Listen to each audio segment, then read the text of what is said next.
Assalamualaikum warahmatullahi wabarakatuh. Kita ketemu lagi untuk pertemuan fisika dasar selanjutnya. Hari ini saya akan bahas bab baru, yaitu mengenai usaha dan energi gitu ya. Nah, apa sih yang disebut dengan usaha? Apa sih itu energi gitu kan? Nah, kita akan bahas satu persatu dulu. Yang akan saya bahas pertama adalah mengenai usaha. Apa sih itu usaha? Usaha atau bahasa Inggrisnya work gitu kan ya. Nah, jadi usaha itu adalah kerja yang dibutuhkan untuk memindahkan satu benda dari satu titik ke titik yang lainnya. Jadi ketika benda itu berpindah gitu kan, maka dia butuh usaha. Sama aja kayak kita.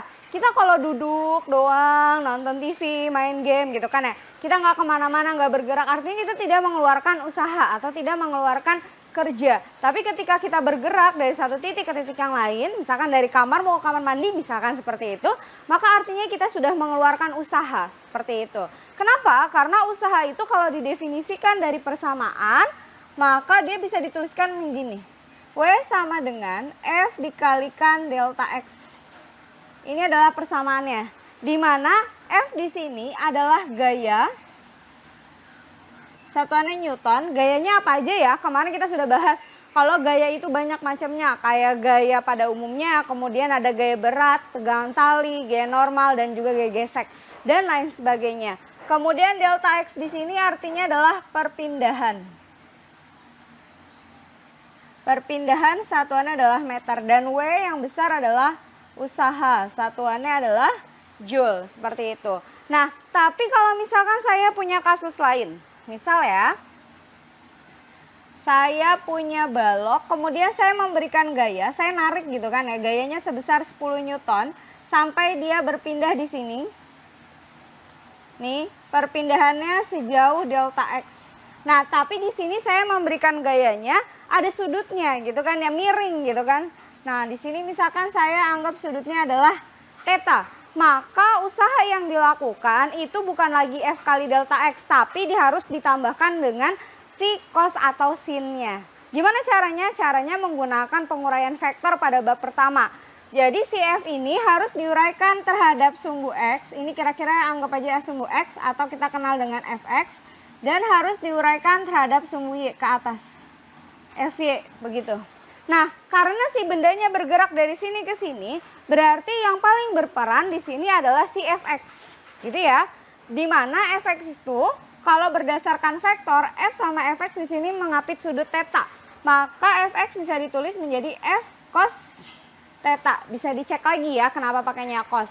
Nah, kalau kita dapat Fx-nya adalah F cos theta, maka rumus usahanya bukan lagi itu, tapi menjadi W sama dengan F cos theta dikalikan delta X seperti ini.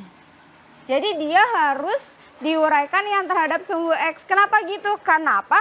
Karena si bendanya bergerak secara horizontal dari sini sampai ke sini. Kecuali bendanya bergerak dari sini sampai ke atas. Berarti yang kalian pakai menjadi adalah Fy. Seperti itu ya.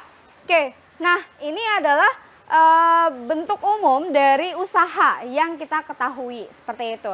Nah, setelah usaha, ada lagi nih, kan nama babnya usaha dan energi. Nah, kita akan bahas selanjutnya adalah energi. Nah, energi itu apa sih? Jadi ya energi gitu kan ya, kalau kalian masih mikirnya gitu. Nah, energi itu banyak macamnya. Yang kalian kenal, yang kita pakai setiap hari, ada energi listrik. Kemudian ada energi panas atau kalor. Kemudian ada energi gerak gitu kan ya. Nah, yang akan saya bahas di sini ada tiga jenis energi, yaitu adalah energi kinetik, energi potensial, dan juga energi mekanik. Gitu ya. Nah, itu sebenarnya kalian juga udah dapet tuh konsepnya dari zaman SMP gitu kan ya. Tapi hari ini saya akan review lagi, saya akan bahas lagi pengertian dari masing-masingnya. Oke, kita akan coba dari energi kinetik dulu ya. Yang pertama, yaitu adalah energi kinetik. Nah, energi kinetik itu kalau saya konsepnya untuk saya menghafal dan paham sendiri gitu. Energi kinetik itu adalah energi di mana dia itu muncul ketika suatu benda itu bergerak. Artinya ketika benda itu mengalami pergerakan, maka muncul yang namanya energi kinetik. Maka saya selalu beranggapan kalau energi kinetik berarti berhubungan dengan pergerakan benda. Maka saya selalu ingatnya itu kata kuncinya, pergerakan. Kenapa bisa gitu? Nah, kalau kalian ingat rumusnya waktu SMP ataupun misalkan SMK, rumus EK itu ini. Setengah mv kuadrat. Ada yang masih ingat ya? Di mana m di sini adalah massa benda ya, satuannya kilogram, dan v ini adalah kecepatan benda bergerak. Berarti kalau begitu bergantung pada dua hal ini kan, bergantung pada massanya dan juga bergantung pada kecepatannya dia. Semakin besar kecepatannya, otomatis energi yang dibutuhkan untuk dia bergerak itu jadi semakin lebih besar, seperti itu. Begitu juga dengan massanya. Kalau massanya semakin besar, otomatis dia butuh energi yang lebih besar. Seperti saya nih, misalkan massa saya besar nih. Artinya saya untuk bergerak dari satu titik ke titik yang lain itu membutuhkan energi yang lebih besar dibandingkan massa oleh seorang yang ukurannya lebih kecil daripada saya. Seperti itu kira-kira. Nah, EK di sini adalah energi kinetik, satuannya adalah joule. Ini ya. Nah, kalau kalian perhatikan, usaha itu satuannya joule, energi kinetik satuannya joule. Sama ya? Nah, itu dia makanya si usaha dan bab energi itu usaha dan energi dimasukkan ke dalam satu bab karena dia memiliki satuan yang sama. Selain itu, ternyata usaha dan energi pun juga punya hubungan khusus gitu. Hubungan khususnya apa? Hubungan khususnya adalah ternyata usaha itu bisa dicari dari selisih energi kinetik benda. Artinya apa sih? Misal benda bergerak dari keadaan diam, kemudian dia bergerak hingga dia punya kecepatan tertentu. Nah, dari yang tadinya diam sampai dia bergerak, itu kan dia terjadi perbedaan energi kinetik. Kalau dia diam, otomatis energi kinetiknya nol dong, karena dia nggak ngapa-ngapain. Tapi ketika dia bergerak, berarti kan dia punya energi. Nah, ternyata selisih energinya itu merupakan usaha. Maka saya bisa tulis bahwa W sama dengan delta EK. Atau saya bisa tulis energi kinetik akhir dikurang energi kinetik awal. Nah, energi kinetik kan rumusnya ini. Maka bisa disederhanakan lagi menjadi seperti ini. Setengah kali massa V2 kuadrat dikurang V1 kuadrat. Nih. Gitu. Dimana usaha itu adalah setengah dikalikan massa, kemudian dikalikan kecepatan benda akhir dikuadratkan, dikurang kecepatan benda awal. Jadi di sini awal sama akhirnya nggak pakai V0 sama VT ya. Kalau yang sebelumnya kan saya pakai V0 sama VT. Kalau di sini pakai poin 1 dan poin 2 itu, tapi nggak masalah ya, sama aja penulisan saja. Seperti itu. Itu hubungan antara usaha dan juga energi kinetik. Nah, sekarang saya mau langsung to the point, mau langsung ke contoh soal aja. Saya udah nulis 2, ini bisa dicek soalnya ada di PDF ya. Tapi saya sambil bacakan juga gitu. Karena ini saya langsung gambarkan saja gitu ya. Karena di soal biasanya soal cerita. Oke, untuk soal yang pertama adalah di sini diketahui sebuah benda bermassa 5 kg mula-mula diam. Nah, ada kata kuncinya yaitu adalah mula-mula diam. Berarti kalau mula-mula diam berarti kecepatan awalnya adalah 0. Massanya 5 kg. Oke, kemudian didorong dengan gaya sebesar 10 Newton. Yang namanya benda didorong, otomatis kalau bendanya dari sini berpindah ke sini, berarti kan didorong berarti F arahnya ke sana kan? Nah, didorong dengan F sebesar 10 Newton sampai kecepatan benda menjadi 36 km per jam. Jadi ternyata di titik ini kecepatan bendanya yaitu 36 km per jam. Ya, yang ditanya adalah tentukan usaha benda tersebut dapat berpindah dari sini sampai ke sini.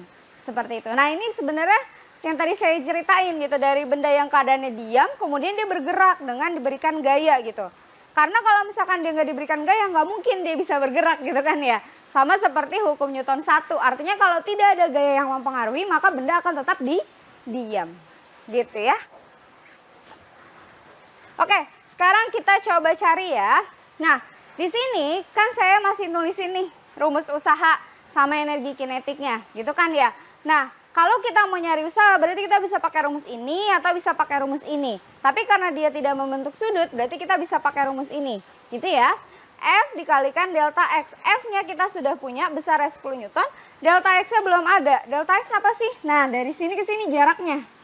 Ini adalah delta X. Tapi jaraknya kita belum punya. Gitu kan ya? Nah, terus gimana? Bisa caranya kalau mau nyari delta X-nya pakai konsep GLBB. Ini ada kecepatan awal, ini ada kecepatan akhir. Tapi kalau pakai konsep GLBB itu akan lebih panjang. Nah, sekarang ada cara yang paling gampang, yaitu dengan cara apa? Dengan cara ini. Hubungan antara usaha dan energi kinetik. Nih, di sini sudah saya tuliskan. W sama dengan setengah MV 2 kuadrat min V 1 kuadrat. Jadi kita tinggal masukkan ke persamaan ini, kita bisa langsung dapat usaha. Tanpa perlu kita menggunakan GLBB. Seperti itu ya. Oke.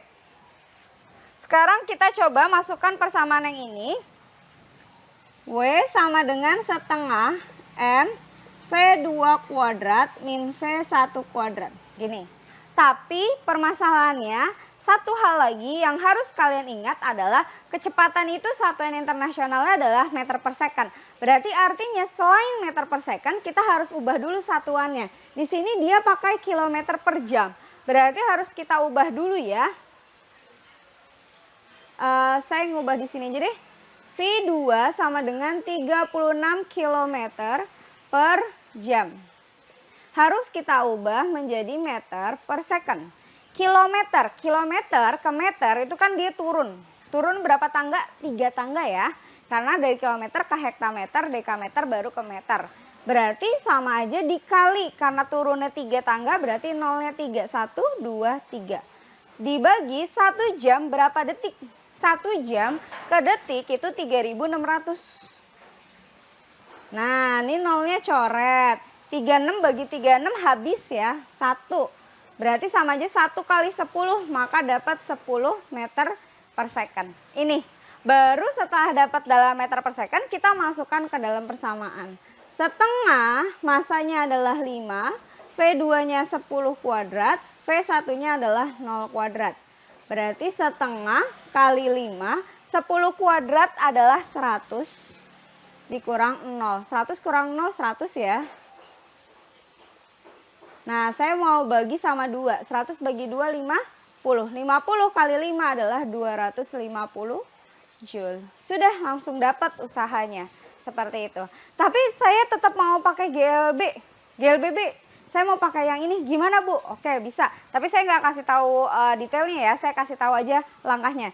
Yang pertama adalah kamu cari pakai GLBB, yaitu pakai rumus yang ini. Ini mengalami percepatan ya. Nih.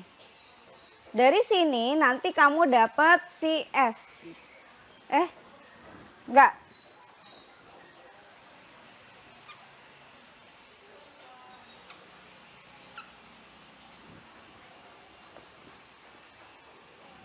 Nih, saya kasih tahu ya caranya ya.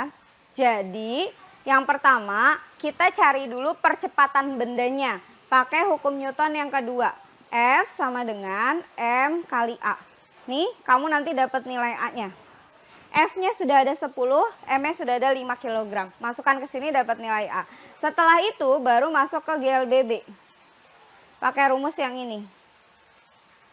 Nah, dari sini nanti kamu dapat S-nya. S di sini setara dengan delta X. Nah, setelah dapat delta X-nya baru kamu bisa masuk ke W. W sama dengan F kali delta X. Sudah, nanti dapat usahanya sama, dapat 250 Joule. Tapi lihat, kalian butuh 1, 2, 3 kali step.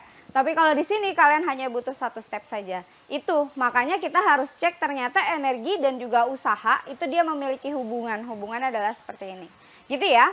Oke, itu untuk yang contoh soal nomor 1. Sekarang saya mau bahas yang nomor 2.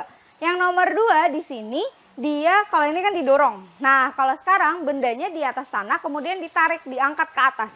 Dia dari di atas tanah, mula-mula juga diam, kemudian dia diangkat dengan F sebesar 80 Newton sampai ketinggiannya adalah 4 meter. Nah, kemudian yang ditanya adalah, yang pertama, A-nya adalah usaha yang dilakukan oleh gaya itu. Si F-nya maksudnya gitu. Usaha yang dilakukan oleh si F. Usaha yang dilakukan oleh si F. Nah, berarti WF, saya kasih keterangan WF ya, artinya usaha yang dilakukan oleh si F. Nah, ini karena di sini ada F-nya sudah ada, jarak dari sini ke sininya perpindahannya juga sudah ada, maka kita bisa langsung pakai rumus itu ya. Maka menjadi F dikalikan delta X. F-nya nilainya adalah 80 Newton, perpindahannya delta X adalah 4. Maka jadi 320 Joule. Nah, sudah untuk si W terhadap usaha yang dilakukan oleh si F. Nah, yang B yang ditanya adalah usaha yang dilakukan oleh gaya gravitasi. Lah, gaya gravitasi nggak ada di sini. Nah, kalian harus ingat, sebelumnya kita sudah belajar hukum Newton, di mana semua benda yang memiliki massa pasti punya gaya berat. Gaya berat arah kemana? Arahnya ke bawah, nih, yaitu si W. Gitu. Maka si W ini karena dia berupa gaya, dia juga mengalami usaha. Bagaimana cara nyarinya? Sama. Berarti W oleh W, saya tulis gitu ya. Oke, kan rumusnya adalah F dikalikan delta X. Nah, karena di sini gayanya adalah berupa gaya berat, maka F di sini saya ganti jadi W. Karena gaya yang berperan di sini adalah si gaya berat. Nah, W-nya tinggal masukkan rumusnya. M kali G dikali delta X. Masanya adalah 5 maksud saya. G-nya adalah 10 percepatan gravitasi. Tapi karena dia arahnya ke bawah, tapi kalau misalkan itu dia gerak bendanya kan ke atas ya ini ya. Ini gerak bendanya ke atas, maka dia melawan gravitasi, maka dia di sini jadi minus 10. Nah, delta X-nya adalah 4 tetap. Jadi dia minusnya karena bendanya bergerak ke atas, tapi gayanya arahnya ke bawah, jadi berlawanan ya. Maka di sini jadi minus 200 Joule. Itu usaha yang dilakukan oleh si gaya gravitasi. Gitu ya. Oke. Nah, selanjutnya yang ditanyakan adalah energi kinetik akhir kotak. Energi kinetik akhir. Artinya adalah kan dia berpindah dari posisi ini sampai ke sini. Ini posisi yang kedua. Nah, yang ditanya energi kinetik pada saat di posisi yang kedua itu berapa? Nah, berarti kita pakai hubungan yang tadi ini. Nah, yang ini, Deng. Karena energi kinetik ya, bukan kecepatan. Jadi yang ini. Di mana W sama dengan energi kinetik akhir dikurang energi kinetik awal. Seperti itu.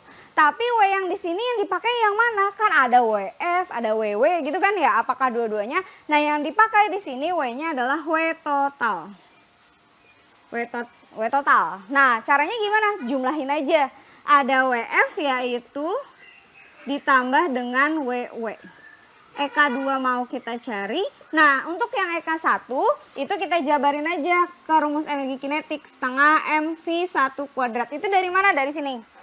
EK sama dengan setengah mv kuadrat. Saya masukin. Kenapa? Karena yang diketahui waktu mula-mula adalah kecepatan. Jadi rumus energi kinetiknya dijabarkan menjadi yang kecepatannya. Gitu ya. Oke. WF masukkan 320. WW-nya minus 200. Sama dengan EK2 mau kita cari setengah, masanya 5, V1-nya 0 kuadrat. Ini sama jadi kurang ya, 120. EK2 minus, nah ini karena dia 0 dikali berapapun hasilnya 0.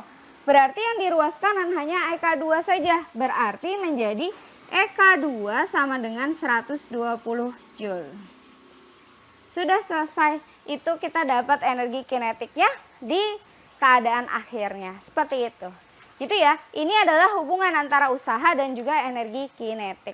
Selanjutnya saya akan bahas yang tentang energi potensial dan juga daya. Energi potensial, energi mekanik dan juga daya maksud saya.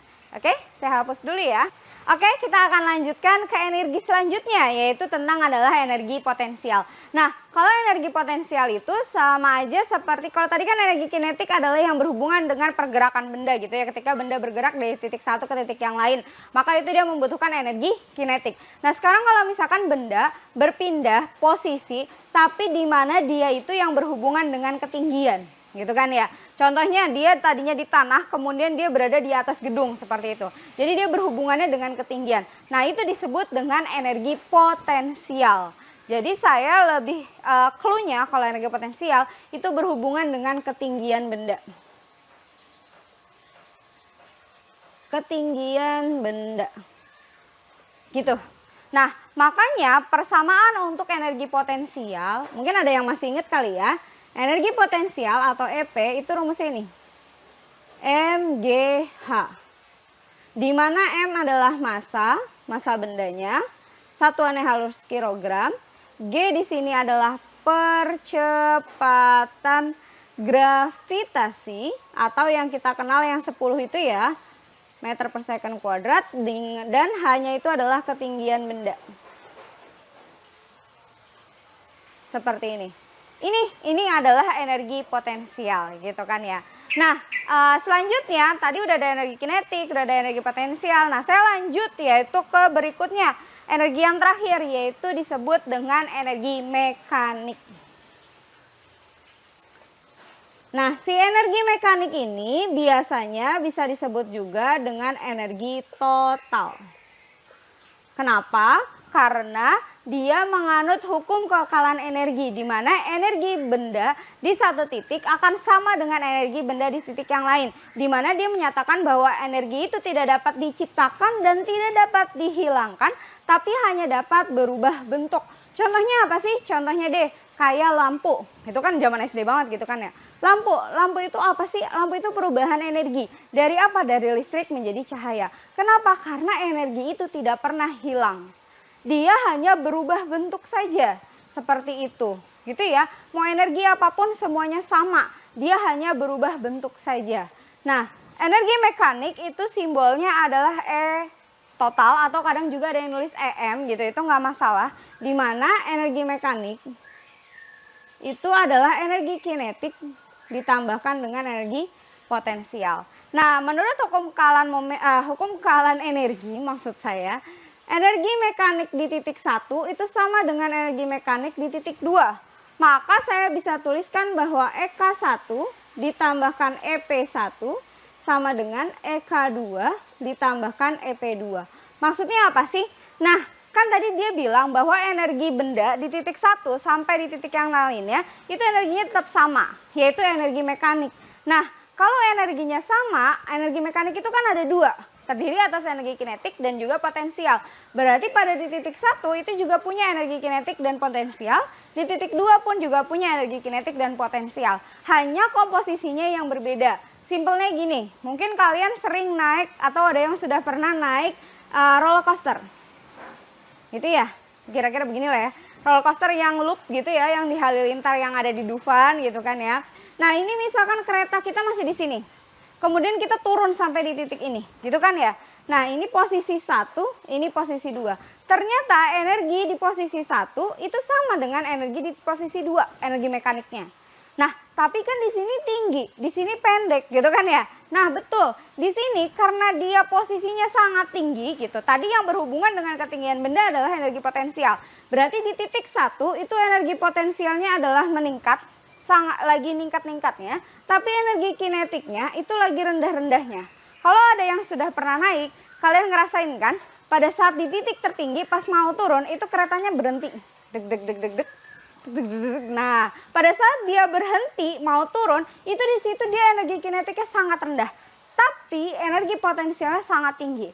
Nah, energi potensial inilah yang digunakan sama si kereta untuk bergerak dari sini sampai ke titik kedua.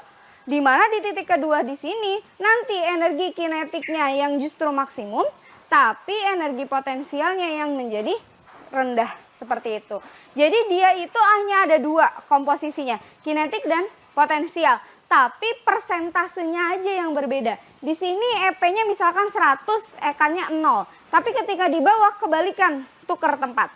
Si EK-nya yang 100, EP-nya yang jadi 0. Itu yang saya bilang energinya tidak hilang, tapi dia hanya berubah bentuk seperti itu. Gitu ya. Maka dari sini bisa kita jabarkan menjadi setengah MV1 kuadrat, MGH1 setengah MV2 kuadrat ditambahkan MGH2. Kalau saya jabarkan sesuai dengan persamaan sebelumnya. Gitu ya. Ini saya kasih keterangannya dulu.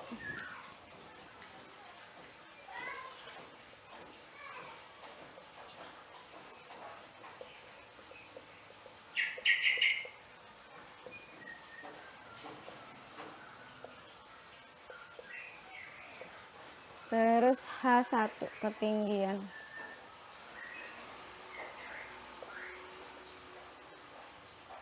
Awal. Ketinggian benda akhir. Gitu. Nah, kalian harus hati-hati. Yang H di sini disebut dengan H itu diukur dari atas tanah ya. Jadi misalkan ini tanah, di sini misalkan ketinggian gedungnya. Di sini misalkan saya punya bola. Kalau dari atas gedung misalkan tingginya adalah 1 meter, tapi dari atas tanah tingginya misalkan 3 meter. Nah, yang disebut H-nya atau ketinggiannya itu adalah yang ini, bukan yang 1 meter. Jadi tetap diukur harus dari tanah, gitu ya. Oke, nah ini adalah energi yang akan kita gunakan pada bab ini. Nah selanjutnya, apa sih? Nah selanjutnya saya mau bahas satu lagi yaitu tentang daya. Kenapa? Karena kalau kita sudah ngomongin energi itu pasti ujung-ujungnya nanti kita ngomongin tentang daya. Karena kalau misalkan anak mesin itu biasanya apapun sebuah mesin, apapun yang kalian gunakan itu pasti ujung-ujungnya kalian yang akan kalian cari adalah dayanya. Dayanya berapa watt?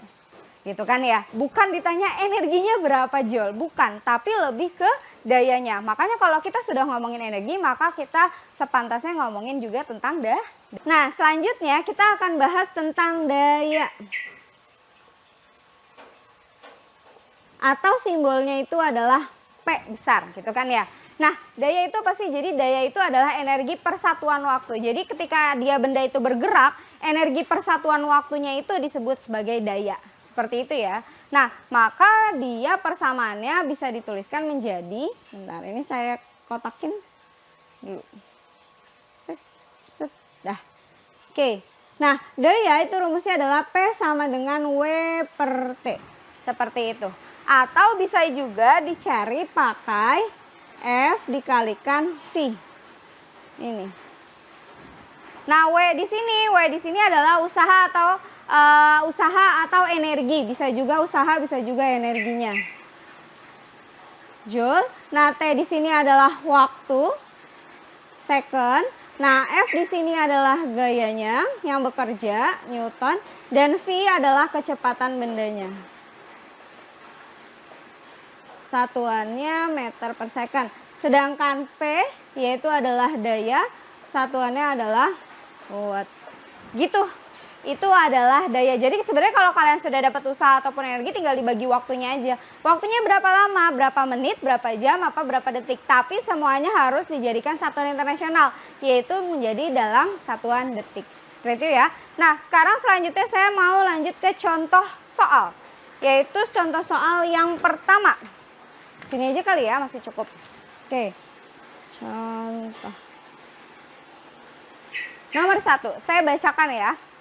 Dalam suatu letusan gunung berapi, gunung dengan volume yang diketahui ya, volumenya, saya buat gini deh, bukan kecepatan ya, volume, 4 km kubik, dan kerapatan itu sama massa jenis sama 1600 kg per meter kubik, terangkat sampai ketinggian rata-ratanya, ketinggian ya, berarti hanya, itu adalah 500 meter.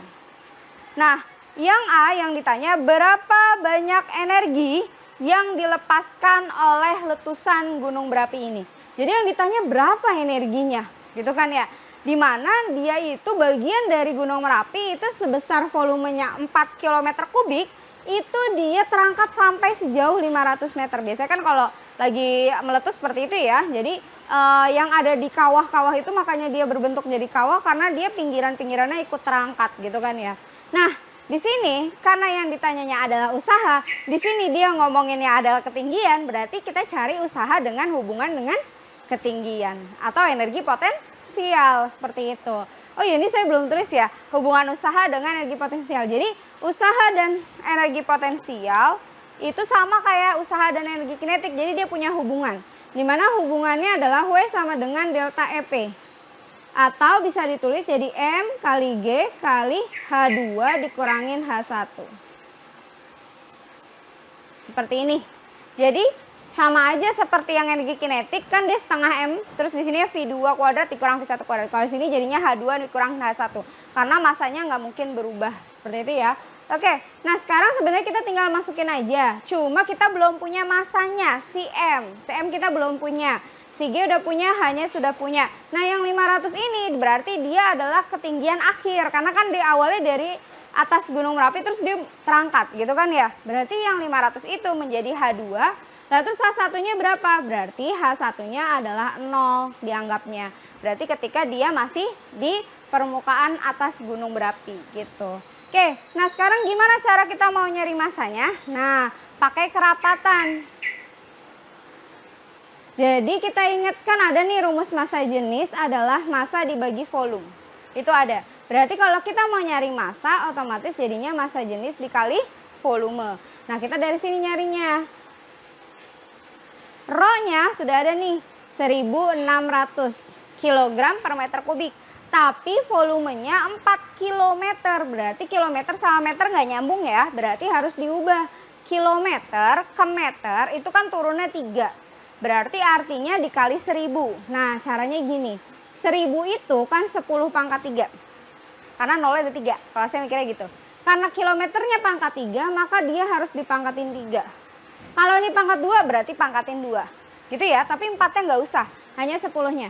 Maka ini jadi 4 dikali 10 pangkat ini dikali. 3 kali 3 adalah 9. Maka ini satuannya sudah meter kubik. Gitu ya. Maka V-nya di sini masukkan 4 kali 10 pangkat 9. Berarti 16 kali 4 yaitu adalah 64. Ini 1, 2 tambahin 9. Berarti jadi 11 ya. Nih. Sudah dapat masanya, baru kita bisa masuk ke rumus usaha. Sekarang kita masuk ke usahanya. W sama dengan M kali G kali H2 min H1. Masanya masukkan 4 kali 10 pangkat 11. G-nya 10, H2-nya 500 dikurangin 0. Maka nih jadi 64 kali 10 pangkat 11 kali 10 kali 500. Bentar, saya hitung dulu ya. 64 dikali 500 itu adalah 32.000 dikali 10 berarti jadi 320.000. Kali 10 pangkat 11. Nah, 1, 2, 3, 4 tambahin ke sini. Jadi 10 pangkat 15 Joule. Dapat, itu adalah usahanya, gitu ya. Nah, selanjutnya yang poin B, yang ditanya apa ya? Sebentar. Yang poin B yang ditanya adalah daya total yang dikeluarkan selama 4 jam berturut-turut. Nih, daya selama 4 jam. Berarti diketahui T-nya atau waktunya adalah 4 jam. T-nya 4 jam. Tapi karena dia satuannya harus dalam second, 1 jam itu 3.600, maka dikali 36. Saya kaliin dulu. 14.400 second. Baru tinggal kita masukkan saja. P sama dengan W per T. W-nya 32 kali 10 pangkat 15 dibagi 14.400. Cara ngitung ya, si 32 dibagi 14.400 aja. Hasilnya adalah 2,22 kali 10 pangkat min 3 dikaliin lagi dengan 10 pangkat 15. Kalau pangkat negatif sama positif bertemu, maka dia jadi dikurang ya. Jadi 12. Satuannya adalah watt. Sudah selesai. Itu kita dapat dayanya si letusan gunung berapinya. Begitu. Saya masih ada satu contoh soal lagi. Tapi yang di bagian sini saya hapus dulu ya. Sebentar ya. Oke, kita akan lanjutkan ya. Nah, selanjutnya di sini sudah saya gambarin nih yang soal nomor 2. Jadi ceritanya ada sebuah menara setinggi 10 meter. Kemudian si bola itu yang masanya 1 kg. Jadi massa bolanya itu adalah 1 kg. Itu jatuh dari atas menara. Yang ketinggiannya adalah 10 meter. Nah, setelah dia sudah bergerak sejauh 1,8 meter dari dia titik jatuhnya di atas gendung, itu ditanya berapakah kecepatan si bola tersebut. Nah, di sini dia ngomongin ketinggian juga, ngomongin kecepatan juga, gitu kan ya. Nah, kalau dia ngomongin dua hal itu juga dalam satu soal, maka kita harus fokus ke hubungan energi mekanik. Dimana tadi dia bilang bahwa energi mekanik di titik 1 akan sama dengan energi mekanik di titik yang kedua. Maka kita pakai yang itu. Kayaknya saya tulis di sini aja ya. Nah, EM1 sama dengan EM2. Di mana energi kinetik 1 ditambah energi potensial 1 sama dengan energi kinetik 2 ditambah energi potensial titik kedua. Nah, kita jabarkan masing-masing untuk rumusnya ya. Karena diketahuinya hanya ketinggian sama kecepatan. Maka di sini jadi setengah mv1 kuadrat ditambah mgh1 setengah mv2 kuadrat ditambah mgh2. Gitu ya. Sekarang kita masukkan semua yang sudah diketahui. Oh iya, di situ tadi ada clue-nya kalau bolanya dijatuhkan. Maka di sini saya tulis dijatuhkan. Kalau dijatuhkan berarti kecepatannya menjadi 0. Ingat gerak jatuh bebas. Beda dengan gerak vertikal ke bawah. Kalau gerak vertikal ke bawah dilempar artinya dia punya kecepatan awal. Tapi kalau gerak jatuh bebas dijatuhkan, dia tidak punya kecepatan. Maka di sini setengah massa bendanya 1 ya. V1-nya menjadi 0 kuadrat ditambah massanya 1, G-nya 10, ketinggian awalnya adalah 10 meter. Sama dengan setengah massanya 1, V2 kecepatan akhir mau kita cari, massa 1, G-nya 10. Nah, H2. H2 di sini bukan yang 1,8. Ingat yang tadi saya jelasin, bahwa ketinggian itu diukur dari atas tanah. Ini H2-nya. Caranya gimana? Lah kalau dari sini ke sini adalah tingginya 10, dia sudah bergerak 1,8, berarti tinggal kita kurang aja. 10 dikurang 1,8 itu sekitar 8,2 meter. Ya. Oke, berarti yang kita masukkan di sini 8,2 ya. Maka ini jadi 0. 10 kali 10 100. Jadi setengah V2 kuadrat. 10 kali 8,2 itu adalah 82 ya. Ini kan jadinya 100. 82 saya pindah ke kiri jadi minus ya. Jadi setengah V2 kuadrat. Kalau dikurang itu adalah 18. Nah, ini setengahnya pindah ke kiri. Caranya 2-nya dinaikin ke atas aja dikali. Nah, 1 dikali V2 tetap V2. 2 dikali ke 18 berarti jadi 36. Maka V2 tinggal diakarin. Akar dari 36 itu adalah 6. Gitu. Sudah dapat kecepatan akhir bola di titik ini. Yang titik kedua itu sebesar 6 meter per second. Seperti itu. Sudah selesai. Itu adalah contoh soal terakhir untuk bab usaha dan energi. Memang usaha dan energi tidak terlalu banyak ya materinya gitu. Kalau misalkan lagi-lagi ada yang masih bingung dikarenakan memang perkuliahan kita tidak tatap muka, maka bisa silahkan japri langsung ke saya ya. Oke, saya tutup untuk pertemuan kita kali ini. Assalamualaikum warahmatullahi wabarakatuh.